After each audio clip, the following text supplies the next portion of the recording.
holding very still.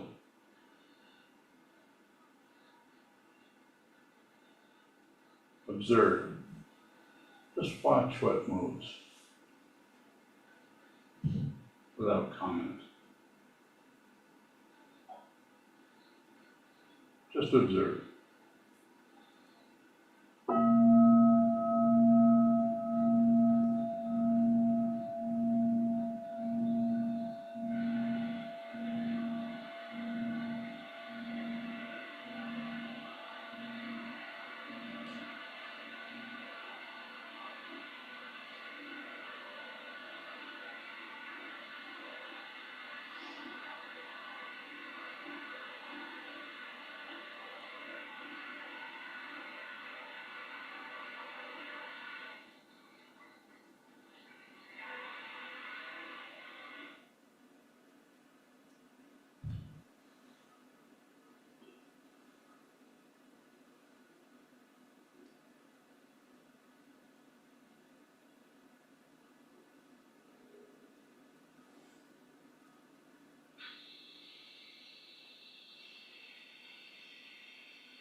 Just observe.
Those of you in Zendo, please gather in front of the altar.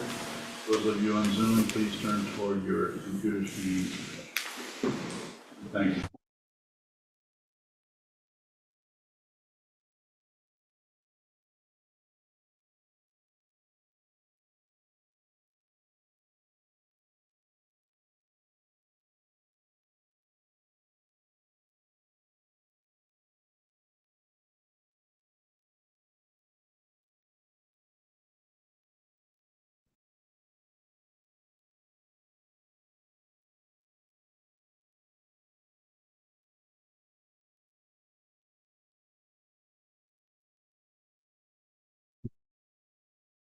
This evening's Dharma talk is titled When We Add On.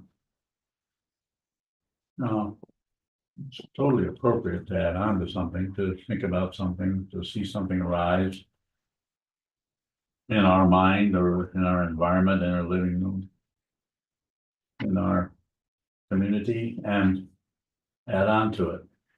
Totally appropriate to interpret. There's not a problem with that. But when we do that, we also compromise our understanding of what it is that just arose. We do that too quickly, kind of, you could say impulsively. We cover up what is there or what just arose. We don't actually see clearly what that was. So this happens in very, very minute, tiny versions. One of them that I can tell you is someone says something to you and you say, right. There's been no consideration of what was just said, it's just right. Or yeah. You might want to really receive that, not just wait for the period, which is another way of dealing with the tendency to add on something, your comment, your consideration, your judgment, your evaluation, which protects what? Your ego. Protects the self-centeredness.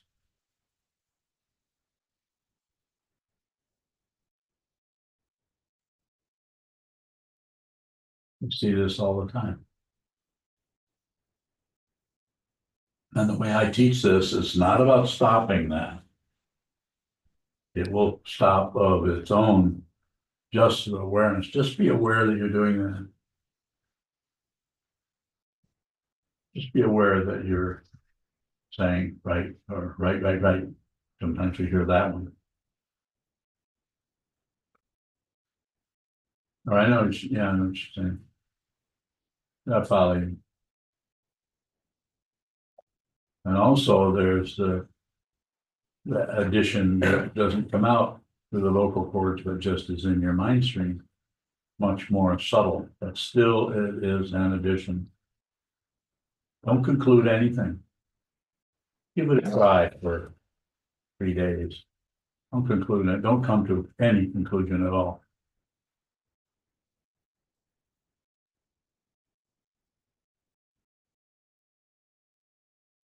The kind of vulnerability that arises through awareness is much different than the kind of vulnerability that is covered up by add-ons or outflows that are spontaneously rising out of fear, out of wanting to be protected or not wanting to be wrong.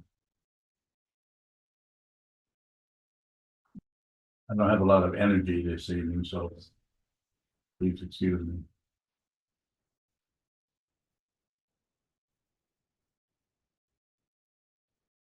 So again, it's about being aware of that. We're not talking I don't teach it this way. I don't teach stop doing this, stop doing that. Though I may say that, but my interest is in getting you to just be aware of the way you're outflowing, the way you're protecting, the way you're concluding things.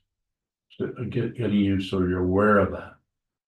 Just the awareness is alone. That's all. The awareness alone is all you really need to train your mind. You don't need to improve or get better or not outflow or not cover up. That's been called by my teacher Chogyam Kangpo Rinpoche as spiritual materialism, improving using spiritual techniques to get better, improve.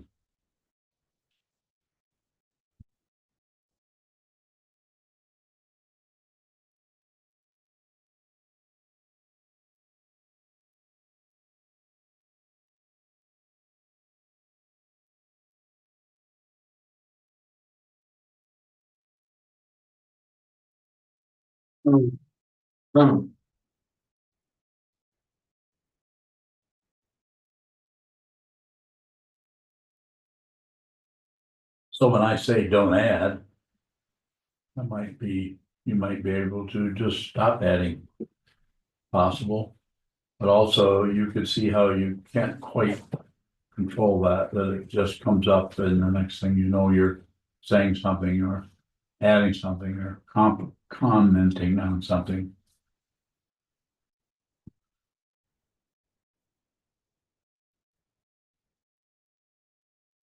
Picking and choosing, trying to strategize so that you can be ahead of the game, you can be on top of things, be correct.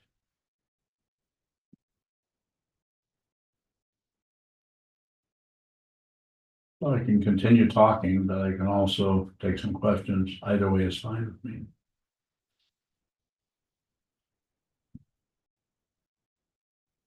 Yashin, I can always count on you for a question.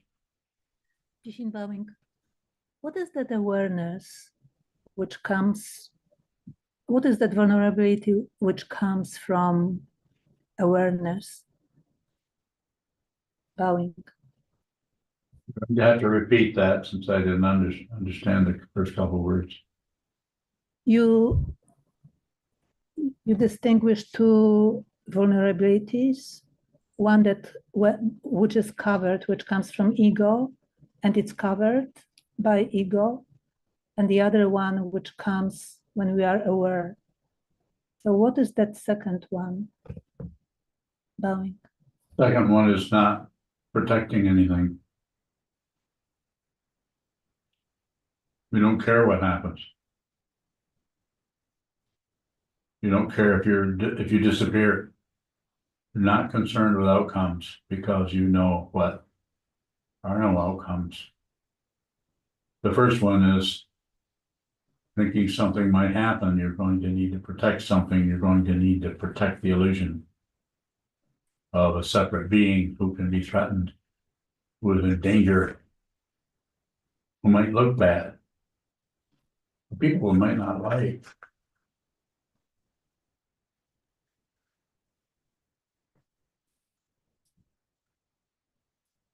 Thank you. Well,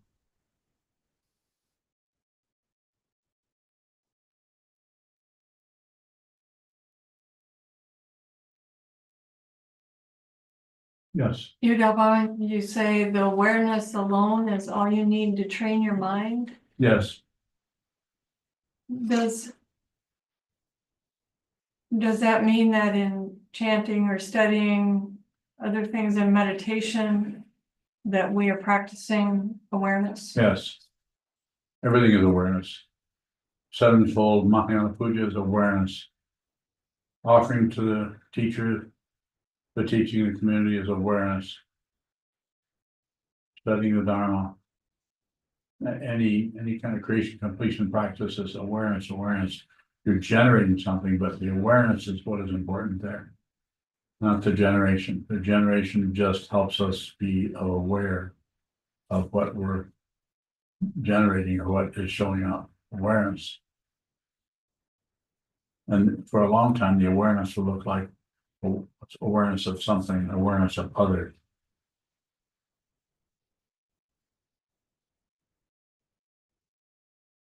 Does that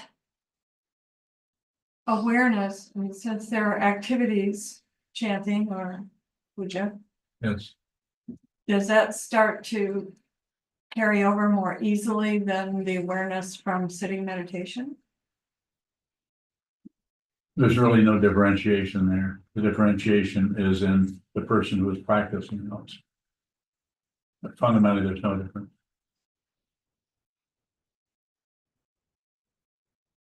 Well, That's right. Thank you. so when you start doing that, there's going to be a great deal of difference.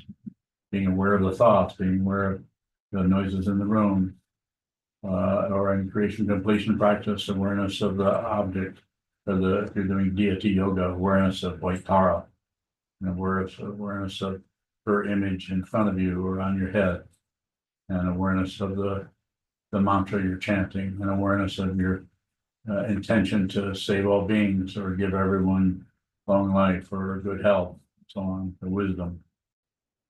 So there's a lot of, yes. Is there awareness in those practices that isn't like the mindfulness? You're asking if there's awareness of awareness?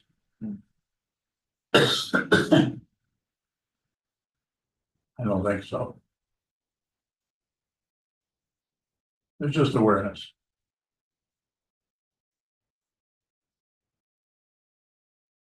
There's going to be some kind of object in awareness until there's not.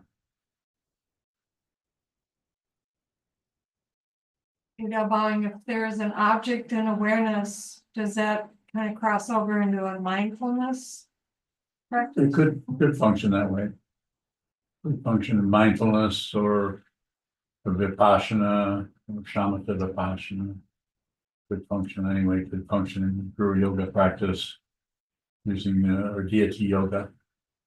Awareness of.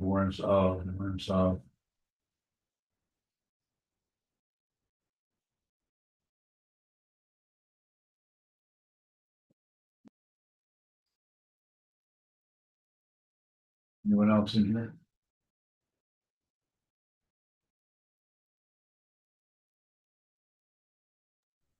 Disembowing. If we don't cover that first vulnerability, are we always or most of the time in that state of that second vulnerability? If we don't cover up the first vulnerability of ego. Yes. So that's going to that will happen, or that will occur until we see there is no such thing as an ego or a self. It's an illusion. Until you see that it's an illusion, you'll continue to protect it more than likely.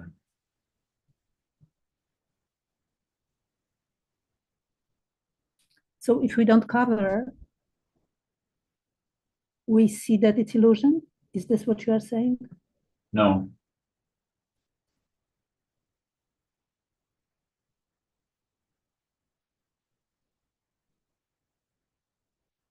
No, that's something you're deluded by that you're trying not to cover up. But are these vulnerabilities basically the same, except that one is covered and the other one is not? So it's just a way of talking about that. I don't want to go down into that labyrinth of otherness and try to just deconstruct this. I'm just saying, it's just a simple way of talking about it. It's not substantial enough to go in and use a thinking process to figure it out. This has to be done with your awareness. I'm just telling you that this is just a way of talking about it. But you can't go in and say, well, if I do this, and if I stop doing this part, will this happen or will that happen? It's just more ego looking for some way, some kind of off switch or some kind of control mechanism. You don't have to do that. All you have to do is spend a lot of time watching what moves, sitting on the cushion, watching the movement, and slowly train yourself to see that that is an illusion that you are no longer deluded by. When you see that it's unreal. Thank you. You're welcome. It's a profound discovery, and it's completely ordinary. Ordinary. It won't be a fancy feeling you'll have. I think I've discovered the nature of reality.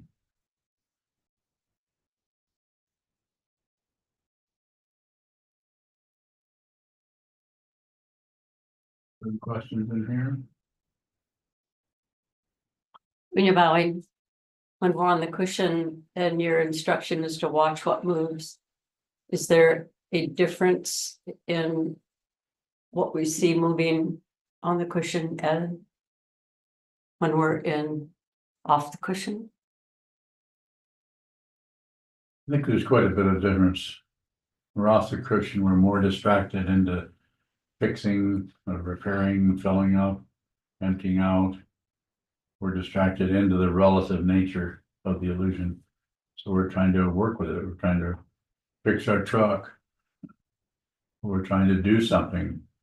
So at some point, or maybe they're not points, but in some way, we're able to function in that way really, really well at the same time knowing that this is unreal.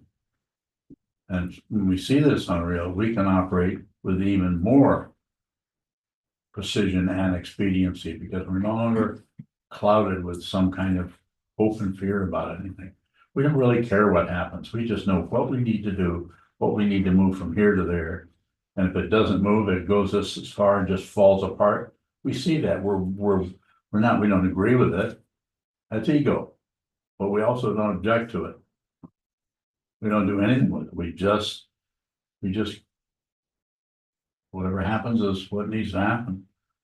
We are actually living in pratitya samutpada, dependent origination. We actually no longer missing our life. We're actually living our karma in that instant of what? Fixing our truck or polishing the top of the countertop. We're actually living this illusion that this body-mind complex has been is showing up in. More? You're bowing. Is there in the title, I think you said it's when we add on. Is there a positive way to look at that? Bowing. Yes. And what would that be? When we don't add on.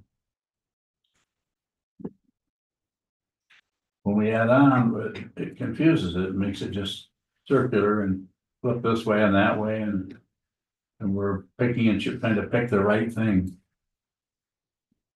But if you don't add on to anything, if you don't make any addition to anything, then just what shows up is free from elaboration. It's just that, it's just very simple appearance. Sometimes called pure appearance.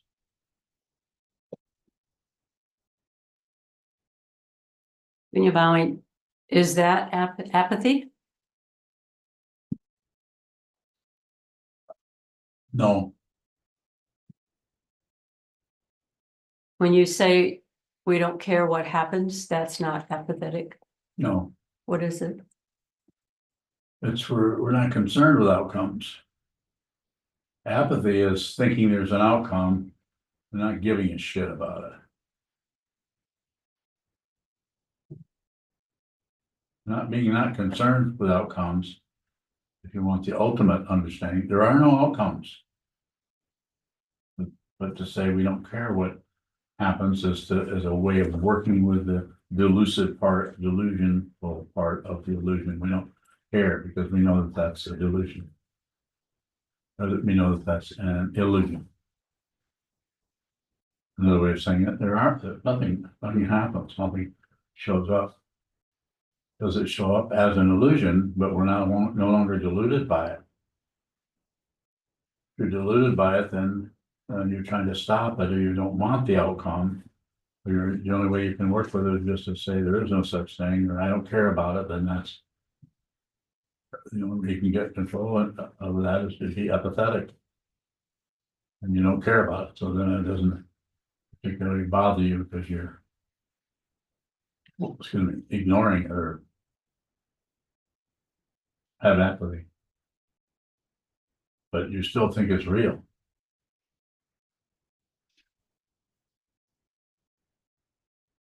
When you're bowing, so to see that this is an illusion, what is it that sees? Consciousness sees that it's not a person, just consciousness.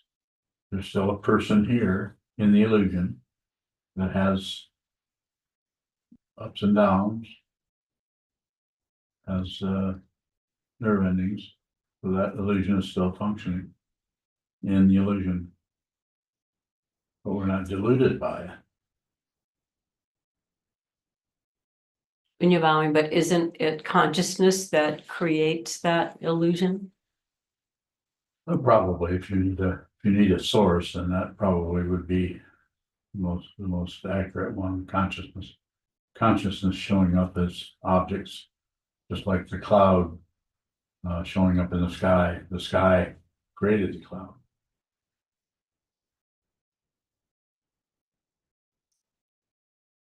Cloud didn't come from somewhere else or pop up in the sky. The cloud was created by the sky.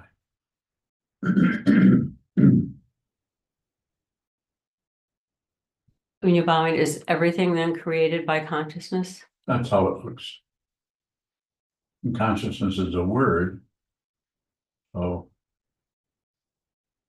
but using the words to describe things are very difficult to describe accurately in a way that creates some kind of evidence that that's the truth. But if you see what this is, you don't need evidence. Evidence is a relative structure. You don't need it. You may want it, but if you see what this is, you don't want it. You don't need anything. You don't need anything else. You see it. This is a Buddhist form of, you could call it faith. You just know it.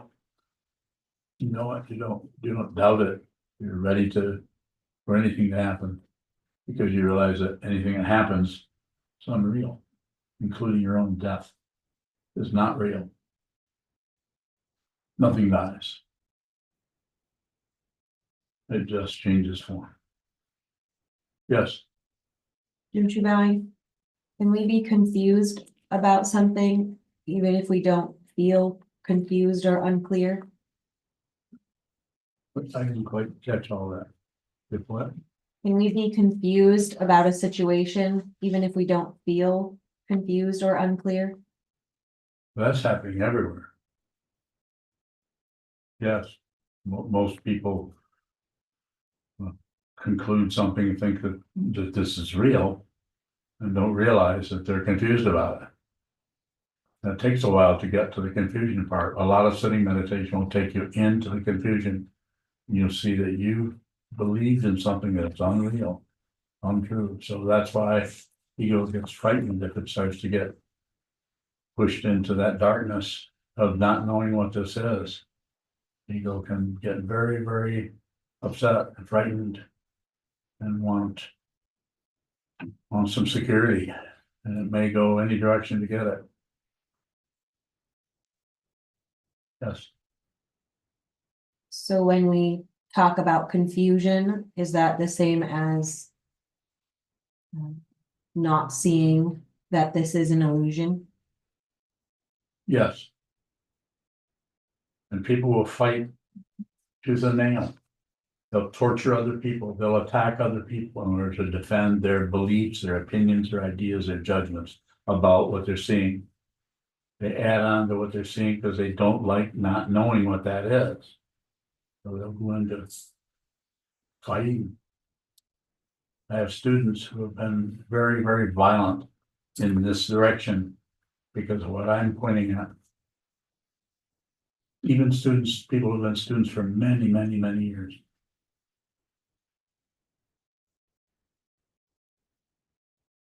Right.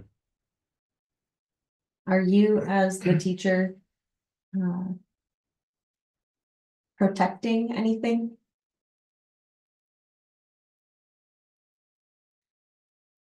A little bit. I'm trying to protect this place, this Bodhi mandala. Trying to protect this monastery and this structure where you or anyone can come here and sit down and train their mind to see clearly. Trying to protect that.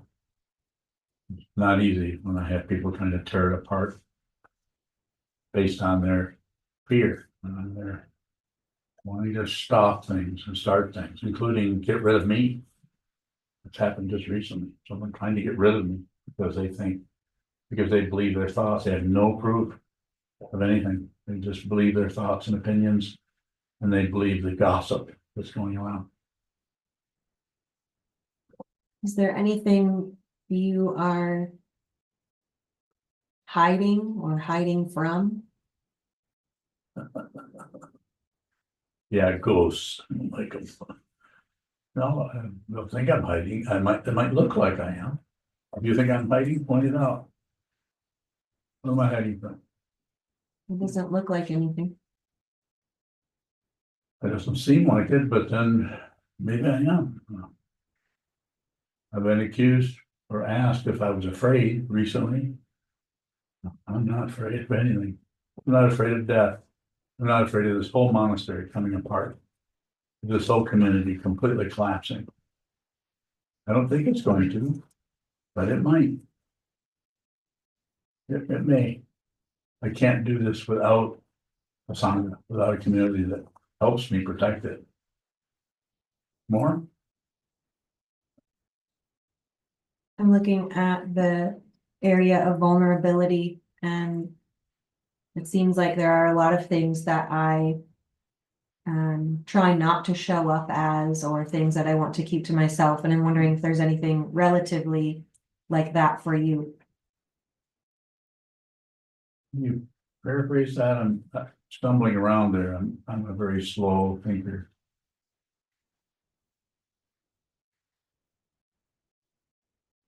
Do you have any secrets? Yeah, I got several of them. I'm not telling you. But most of them are quite old when I was very young. I have some things there. It's not like they're secret. It's just not appropriate for me to talk about all the horrible things I've been through. It's not going to be helpful to have some kind of admission of what I've done. It's like it wouldn't ask you to do the same thing. I really needed the mind training I got from my teachers. I really needed that. That was a mess. I had so much self-judgment that I really thought seriously many times of getting rid of myself of this lifetime. It was so painful. And so so much self-judgment of myself. And I still acknowledge those things in my own mind, things that I did or said or things that occurred. But there's no point in telling anyone about it necessarily. I've worked with it. I'm good with that. I realize it came out of past lives probably, or something. I don't know if there are past lives, I don't know, but something like that. Long time ago, way longer than April 18th, 1941, when I was born. Way back before that. Does that satisfy what you're asking about? If we have secrets or things that we feel are private or don't want to share with others, should we try to open that area up, or is there some way of working with ego around I that? don't think so. And there's some forms of therapy that I don't think it's worth digging down into the past. Everything you need to know about awakening is available right this second.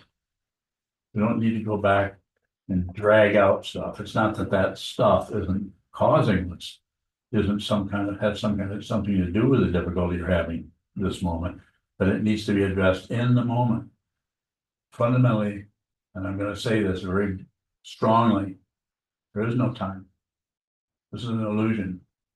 Everything is right now. There's no past, there's no future. There's the illusion of that that's very powerful. So you don't have to go back and drag something up and admit it to somebody or talk to yourself about it or taking it. I'm not saying there aren't therapies that talk about doing that. What is it, EMDR? Is that the one that does that? Yeah. And that can be very, very, actually, we're protected from that so that we can work with the present moment. But psychologists believe in time and space. They believe in right and wrong. And so they go back and have a technique for going back and ripping out the past and dragging it into your present life. And it's painful. And when there's no mind training, you have no way of working with it. It's sad that they're doing that, but that's just part of what's occurring. It's all about control. You do not need to control anything, for one thing. And for another thing, you can't control anything anyway. There isn't anyone. More? Thank you. Yes. Hogan, bowing, how do we support as the Sangha? How does the Sangha support your well-being, your health? That's the very best thing you can do is train your mind. Find out who you are. Don't be at the mercy of your own thoughts and emotions and delusion. Just train your mind to see clearly. Hogan, bowing, how does that support your health? We're not separate. You think there's a separate person up here. I know there's not. If I thought I was a separate person, I couldn't do this. I would doubt myself. I have so much negativity coming my way from students in the last couple of years. I would doubt and I would think, maybe I'm not doing this right. I don't think that at all. Does that mean I can't make a mistake? Well, probably I can. Stumbled over a lot of things. But it's just dependently risen. Train your mind. See clearly. And if you can, this is different with each person, dedicate yourself to this. Dedicate yourself to this, but this is an ancient path. 2,500 years of this, of people doing this very thing as monks or as lay people. The best thing you can do. You don't have to believe what's happening here, but you can give it the benefit of the doubt. Continue to walk your own path.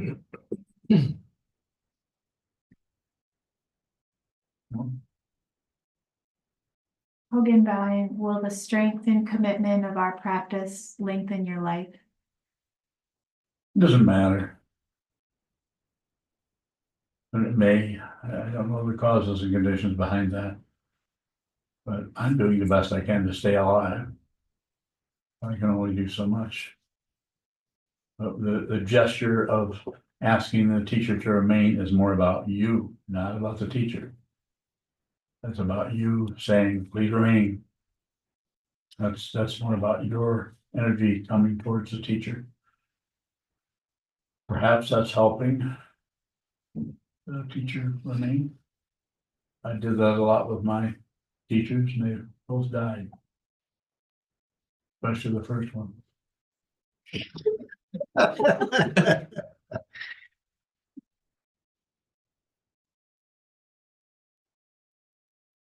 Within bowing, you said it's more about what we as students receive than what we give. How does receiving strengthen our commitment? How does that strengthen this module? Starting with your own mind, just whatever shows up in your mind, just receive it. Just receive it. No addition, don't add. It just shows up. You don't have to know what it is. Just receive. Thank you. You all right? Yes. Okay. Yes, sir. Hanging bowing.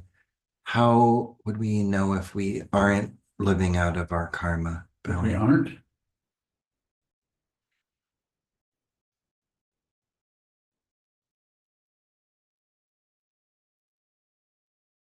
I don't know if that would show up as we aren't doing it so much. Rather than go that direction, I would just say endeavor to receive. So if there's a lot of resistance in you, maybe that might be an indication that you need to practice more, practice receiving, practice on the cushion, whatever shows up. Receive that. As they say in the precepts, be with all things, whatever shows up. And part of that is noticing how you object to this and you agree with that. Continue to add on, subtract, divide, all that stuff. Kayan bowing. I realized I could have just as easily asked how would we know if we are living out of our karma? Bowing. Just that you're receiving. Good one. Just receiving. You see the difficulty coming your way and you just receive it. You just breathe it. Just taste it. Just taste everything. It can be very, very painful because it's a first noble truth. Life of suffering. It can be extremely painful.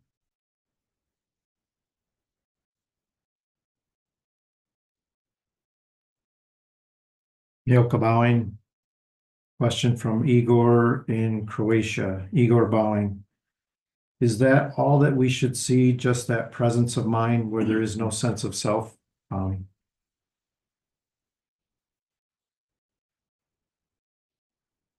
So since I don't know, I'm not sure what those words are adding up to as far as your consciousness or your awareness or your practices.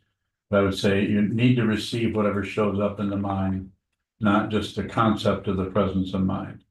You need to show up, you just need to receive the emotions, the feelings, the memories as they come, as they show up as you're sitting. And then when you get off the cushion, hopefully after several hours, you go and just hang out on your life. And then if you can receive there, but it's more important in your post meditation is just to hang out, just be with whatever's happening. The feelings, the emotions and so on. Yes, sir. Shoto bowing. You brought up the idea of how of protection, that you want to protect this mandala. Yes. And it looks to me like sometimes you'll allow something to go on a while that looks disruptive to watch it. Yes. I'm wondering how that's a kind of protection. So there's several instances I'm thinking about when you mention that. It's very important to do just what I'm saying, don't add. So even though I see something, it looks like it's destructive, but it's always a bigger picture. So rather than jump into something, I try to give it as much space as I can to see, so if I can see clearly what that is, rather than interrupt it, to see if it needs to to keep going or expand more. The causes and conditions behind any given thing are very, very hard to see. They're untraceable. You cannot find the source for things, but you can get an idea of what's happening if you look at them very closely. And so sometimes they just need to be there for a while. I've used several examples of things in here that I've observed that I don't particularly care for. But I don't change it right away just based on my own kind of impulsive feeling about it. Is that what you're talking about? Yes, go ahead. Shoto bowing. So would you say that you might even see something and know pretty clearly that it needs to move left or right, but watch it for a long time before you even do that? Exactly. Yeah, so I can see that it's a difficult thing that's happening. But I wouldn't necessarily interrupt it because I may need to see more clearly what it actually is. And if anything needs to be done at all, it might just burn itself out, or it might need to have some, nudging in some way or another, including that might need to be yelled at. I've had people lately complain about I yell at people too much in here. I think the organization down the road here, the rumor hit them that I was some kind of a old person who meditation teacher who yelled at his students. So that's not something I have a say-so about. I don't sit up here and control myself and saying, oh, I better be careful not to yell at anyone. Sometimes that's the only thing. Go ahead. Shoto bowing. You've been doing that since I've known you, and when people say that you're doing that now, I get confused, like what they're seeing as a difference. Like, are you seeing some difference that's happening now? No, I don't know. Did I yell a long time ago? Not in the same way. No, well, I didn't have any students back then. I mean, then I had meditation students, 25, whatever it was, years ago that I've had since 1978.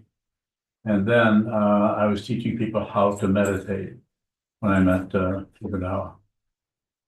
So I was not their teacher. And even though they would ask me to be their teacher, I would say, no, Sakong Pam is your teacher. Didn't I say it that way? No, more or less. Or did I say something else? It's hard to remember.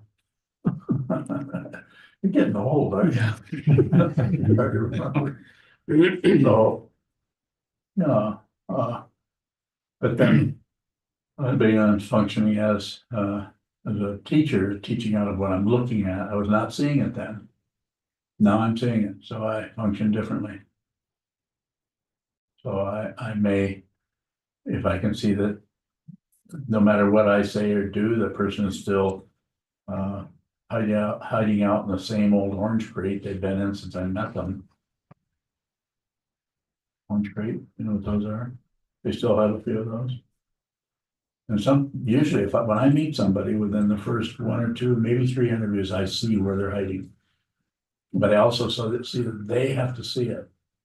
I cannot spring them out of that necessarily, but eventually it gets to the point that it looks like they're just making a nest inside of there. So I yell at them, sometimes quite intensely. That.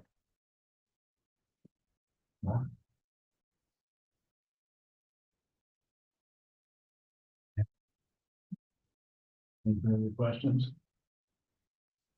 Yes, Nathan Bowing. Nathan, My vulnerability often shows up as aggression. yes. If the instruction is to not cover up, I'm just wondering how to square that with not harming others. You may have to harm. That might not be a very comfortable response. You may have to actually do that. I'm not giving you permission, not that you need it. I'm not giving you permission, but you may have to have some kind of outflow in that area in order to, with a strong awareness practice, to see that that's even there. It might not be much. It might be just 30 seconds worth. You may need to stop trying to be somebody else and actually be the shit you're trying to get rid of. So that you can see that you can't get rid of it, you have to see what it is fundamentally, you have to see that it's an illusion. Well, Nathan bowing. So would you say that a large part of that awareness practice would be their being aware of their response as well? and what? The large part of that awareness practice would be being aware of their response as well? Yes. Awareness, I can't say it enough. Just being aware, and that way the dependent origination that needs to show up as being dependent on otherness, on the illusion of otherness, that can be clear. That we can actually have what I referred to, has been referred to way before I got here, this pure appearance. That's Junchu's name, pure appearance. It's pure because there's no otherness around it. It's not contaminated by the delusion of duality. So, but you might have to take a strong bite of that duality in order to see that it's unreal. Thank you.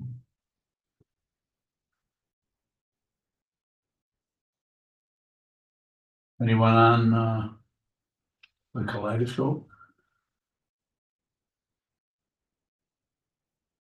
Eugene, bowing.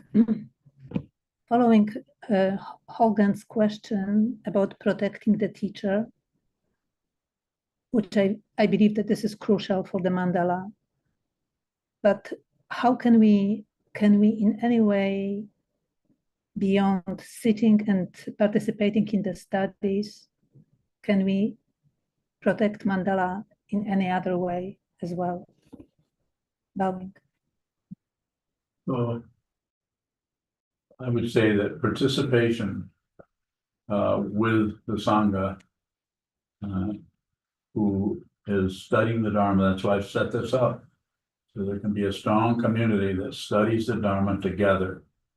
I'm sure you've noticed, and others have noticed, that when you study the Dharma with other people, you have agreements, you have disagreements, you have difficulty with others, but this allows you to be with the Sangha and with your topic of study is the Dharma.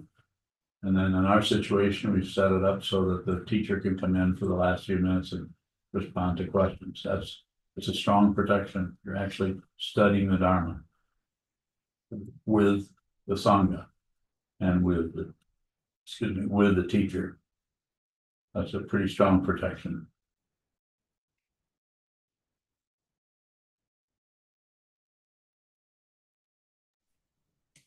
Thank you. When you're bowing, when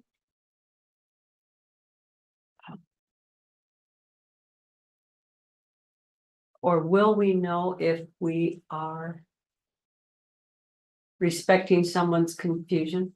Bowing.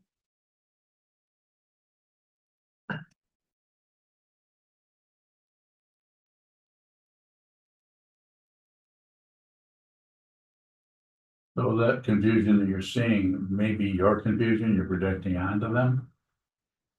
And it looks real. It looks like they're the ones who are confused and you're the one who's clear about their confusion. So I'd like to say that first, but then I would come to if you're not blaming them for the confusion, no blame. If you're blaming them for it, then you're disrespecting that situation, disrespecting the first noble truth. Life is suffering. Everyone is suffering.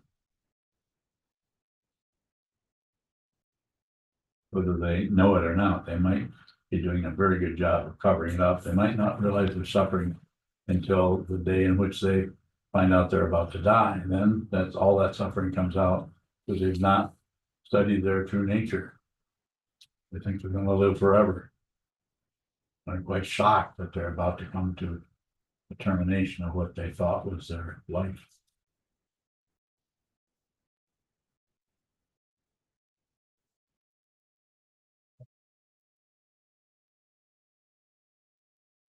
Is it ever appropriate to step into someone's confusion How do you mean step into it? If we think we know what's happening and act based on what we think.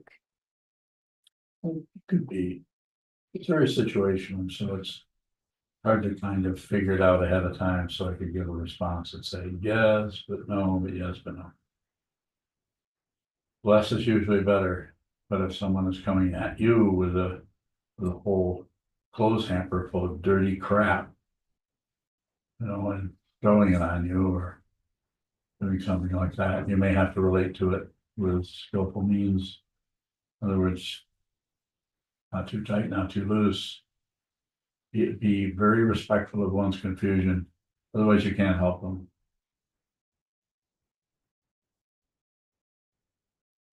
When you're bowing, can we be? Sometimes you teach us that we need permission.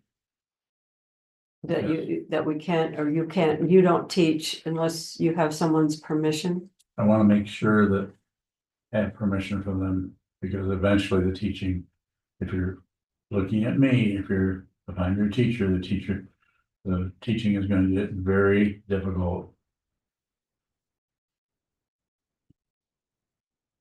When you're bowing, so is that permission something that needs to be overt, something that needs to be stated so that you have no doubt that permission has been given? To some extent, but you don't, when you give permission, you don't really realize what you're giving permission to. Because when it gets really rough, you'll think that you didn't give permission for that. You give permission to real easy teaching that you can understand, that that you can receive. It's reasonable. Teaching is not reasonable. It's outrageous. And you can also study under someone who doesn't teach, who teaches out of what they know, teaches out of a teaching where it's just about improving, getting better, getting less aggressive, and so on. So, and that's possible. You can study that way. If you're studying with me, that's not what I teach. I want you to see who you are. Without a doubt, I want you to see who you are, which is what? Not separate from anything. You're not a separate person. It just looks like it. Shiva bowing. The way you were describing permission, my paraphrase, but like we really don't know what we're getting into. And it seems like if that's the case, we really can't technically give permission at all or give consent, because we could never really know. So on the spiritual path, is there always some quality of being violated as we go along the path? You can very much feel like that. That's why it's necessary to return. Don't maintain anything, because what you maintain is not going to hold on. You're going to have to return to it. You're going to have to return, because the nature of the situation, working with ego, which is covering up your Buddha nature, your awakened nature.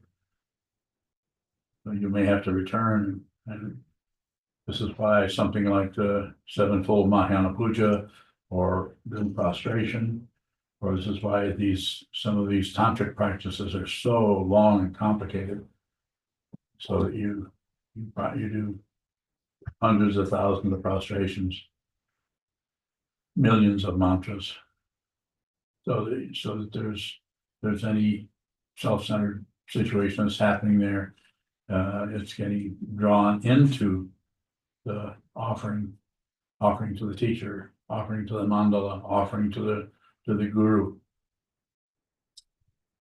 It can be very difficult. I'm not recommending it. I'm just saying this is what it is. If you want it, it's available. If you don't want it, do something else. You have lots of lifetimes ahead of you where you can return to this over and over.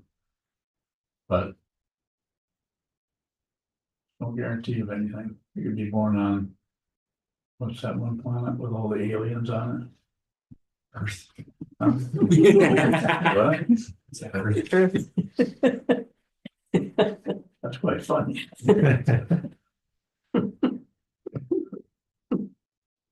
many aliens are on Earth? Right. Shadow bowing.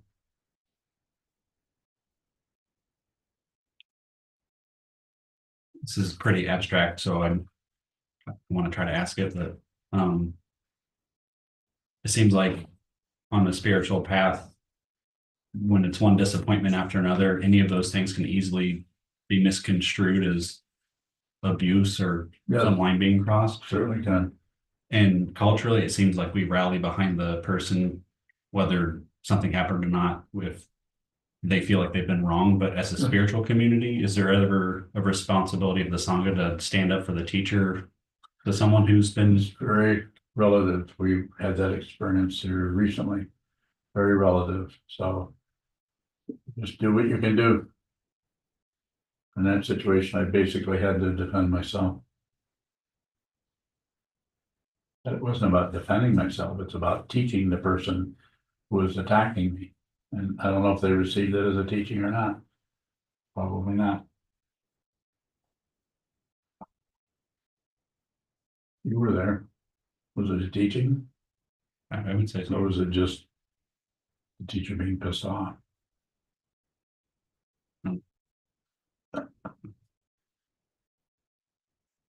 What do y'all think? I know what you think. Very good. Thank you very much.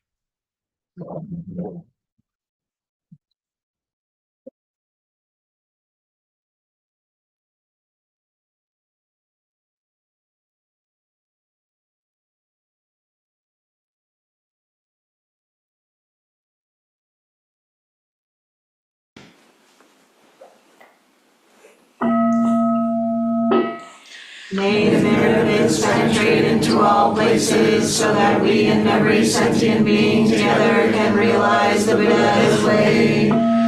Jio San Shi Shifu Shi Song Bu Sa Moko Sa Moko Ja the 10 directions, the 3 times, all Buddhas, all venerable ones, Bodhisattvas, Mahasattvas, the great Prajna Paramita.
We'll take a 5-minute break before evening service.